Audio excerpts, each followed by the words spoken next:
Shalom saudara-saudaraku yang dikasihi oleh Tuhan.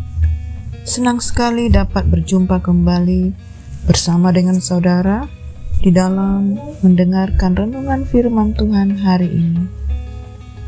Jumat 4 November 2022. Dari Palembang, saya menyapa saudara-saudaraku yang boleh setia mengikuti renungan harian Kristen.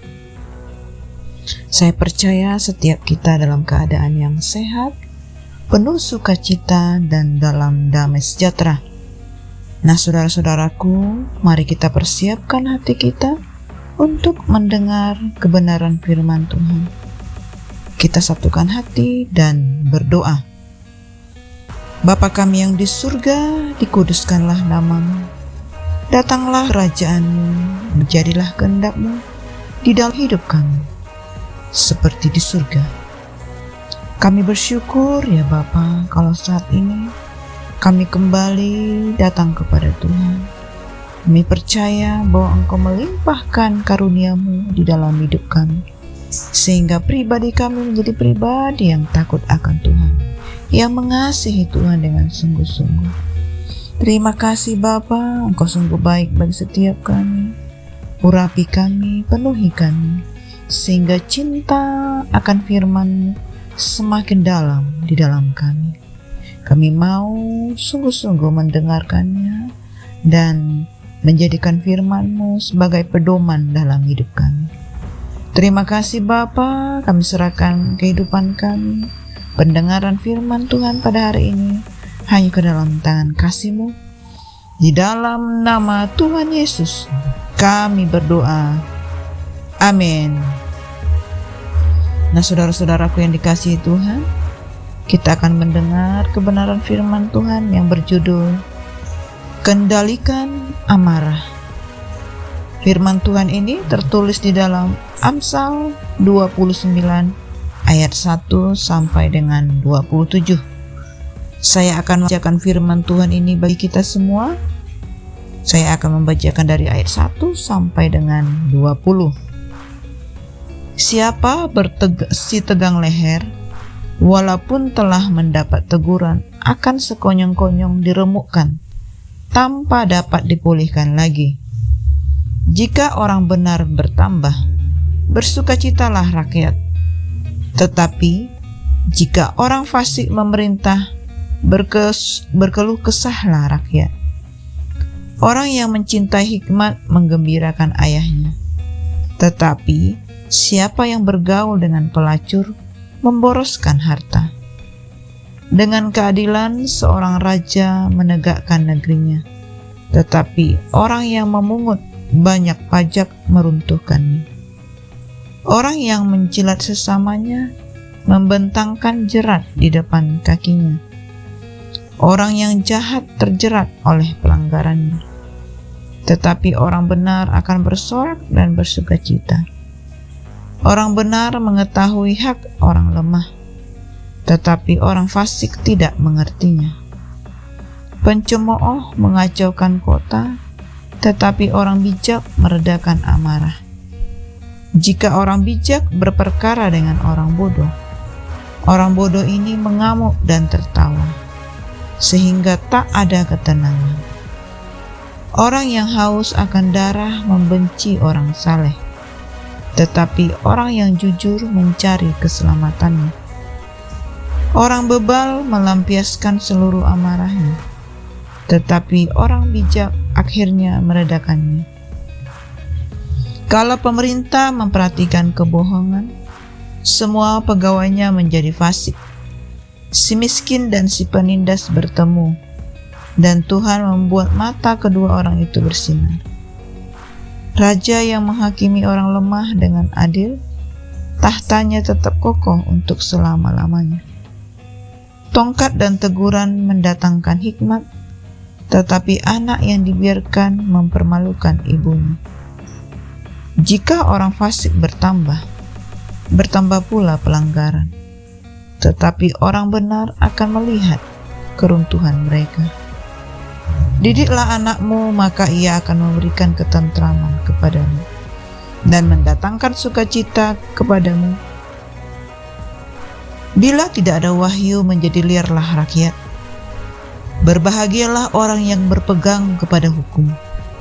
Dengan kata-kata saja seorang hamba tidak dapat diajari, sebab walaupun ia mengerti, namun ia tidak mengindahkan.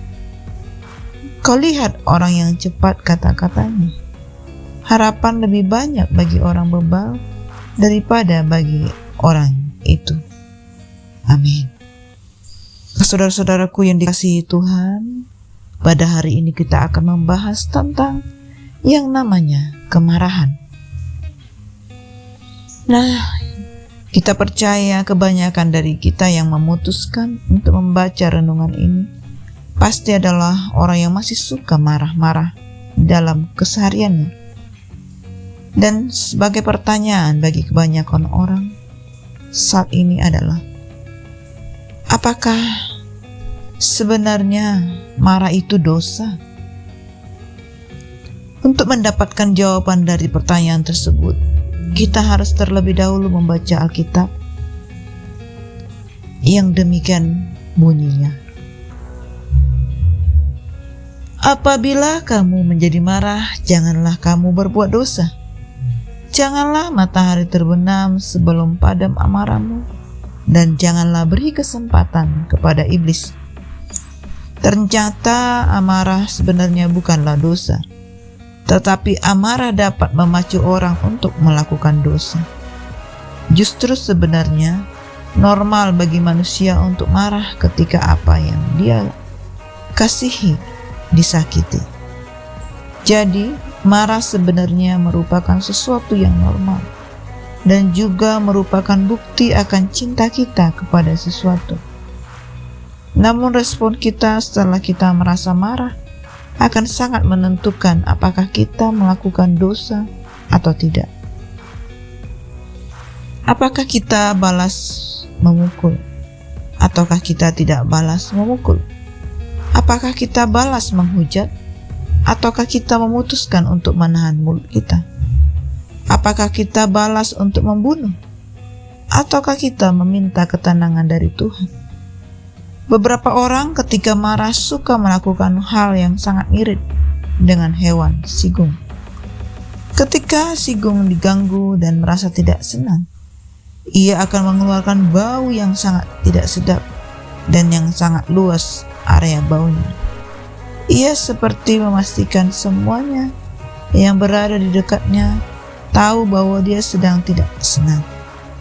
Begitu pula dengan beberapa orang ketika marah. Ia melakukan sesuatu yang buruk yang sepertinya harus diketahui oleh semua orang yang berada di sekitarnya. Jangan sampai kita menjadi seperti hewan yang sigung, yang ketika marah, melainkan baiklah kita boleh menjadi orang-orang bijak yang dapat mengendalikan amarah kita. Orang bebal melampiaskan seluruh amarahnya, tetapi orang bijak bisa meredakan. Berhentilah marah dan tinggalkanlah panas hati itu. Jangan marah, itu hanya membawa kepada kejahatan. Si pemarah menimbulkan pertengkaran dan orang yang lekas gusar banyak pelanggarannya. Siapa lekas naik darah berlaku bodoh, tetapi orang yang bijaksana bersabar. Jangan sampai kita menghujat, mendendam, atau membunuh karena amarah kita. Kita tahu bahwa hal-hal ini seringkali malah merugikan diri kita sendiri. Yang pertama, karena tindakan menghujat, mendendam, dan membunuh merupakan dosa. Yang kedua, karena tindakan-tindakan tersebut dapat menahan kita dari berjalan maju di dalam hidup ini. Yang ketiga, karena tindakan-tindakan buruk kita yang kita lakukan, orang lain dapat membuatnya melakukan tindakan buruk kepada kita. Oleh sebab itu, saudara-saudaraku, janganlah kita meledak karena amarah kita, tetapi belajarlah untuk mengendalikan amarah kita dengan cara menyadari bahwa tidak ada keuntungan dari meledak oleh karena amarah. Ketika marah, janganlah keluarkan kata-kata yang buruk, Alkitab mengajar kita, bahkan mengajak kita untuk banyak mendengar dan lebih banyak mencoba untuk mengerti. Orang bodoh lebih sering menggunakan mulutnya, tetapi orang bijaksana lebih sering menggunakan telinganya. Lebih daripada itu, saudaraku, dibandingkan dengan berkata-kata menggunakan mulut kepada orang lain, lebih baiklah kita berkata-kata di dalam hati kepada Tuhan. Ceritakan apa yang telah terjadi kepada Tuhan, dan mintalah kebijaksanaan kepada Tuhan. Ketika kita berseru kepada Tuhan, Dia akan menjawab kita. Ketika kita ingin belajar untuk mengendalikan diri, Dia pasti akan melatih kita untuk mengendalikan diri kita. Namun ketika kita harus meminta kepada Tuhan, kita akan belajar untuk dapat mengendalikan diri. Kita akan menolak setiap hal-hal yang bisa membuat kita semakin marah. Dan kita akan berusaha dan minta pertolongan kepada Tuhan. Dan akhirnya kita akan dapat memiliki yang namanya pengendalian diri. Amin. Demikianlah saudaraku renungan firman Tuhan yang dapat kita dengar pada hari ini. Mari kita bersama-sama meminta pertolongan daripada Tuhan dan memiliki ketenangan di hati kita. Mari kita satukan hati dan kita tutup di dalam doa. Bapa kami yang sungguh baik, kami bersyukur buat firman Tuhan yang sudah kami dengar. Urapi kami Bapa, penuhi kami. Firman-Mu menjadi pedoman di dalam hidup kami. Kami percaya hari demi hari kami akan mendapatkan kasih Tuhan. Kami akan merasakan jamahan Tuhan yang menuntun kami, yang membimbing kami menjadi pribadi yang semakin dikuduskan. Ini kami Bapa, urapi kami. Kami percaya Roh Kudus menolong kami, sehingga kami memiliki kesabaran, pengendalian diri, penguasaan diri, sehingga kami dapat mengendalikan amarah kami. Terima kasih Bapa, penuhi kami dimanapun kami berada. Kami bersyukur kepada Tuhan. Hanya di dalam nama Tuhan Yesus kami berdoa. Amin.